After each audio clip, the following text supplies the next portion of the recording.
An ambush on March 18th in Guerrero State, Mexico, killed 12 state and municipal police officers and injured 11 more.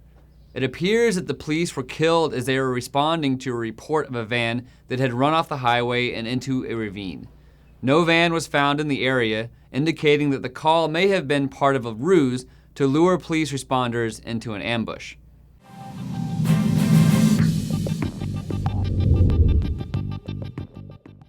About 12 hours before the call about the stranded van came in, authorities discovered 10 severed heads in Culiacan the morning of March 18th. 2 of those heads belonged to police officers. It's unclear if the ambush later that day was connected to those beheadings. It may explain why at least 23 state and local police officers were deployed to simply salvage a wrecked van.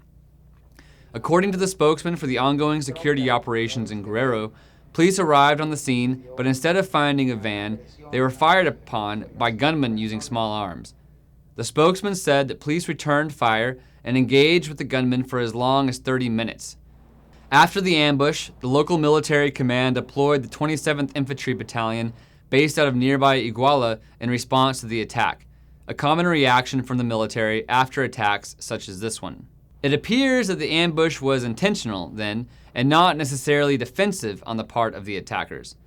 Ambushes of this size are not common in Mexico. The last ambush that killed this many police occurred in July 2011 in Culiacan, Sinaloa state. In that case, gunmen set up a roadblock.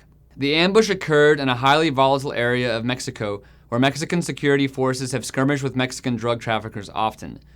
Groups such as the Knights Templar, formerly part of La Familia Mexicana, and La Barradora are battling over plazas in Guerrero and neighboring states, and those battles often include Mexican security forces.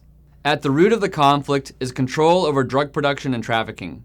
Mexican authorities found the largest ever seizure of opium last month in Coyuca de Catalan, about 80 miles west on the same highway where the ambush took place.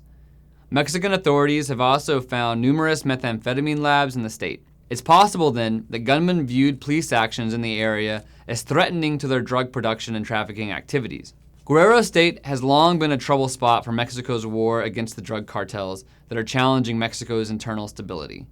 In Stratfor's annual assessment of Guerrero State's significance in the drug war, we forecast that substantial improvement in security conditions in Guerrero State were unlikely unless a significant military force was brought to bear on the state.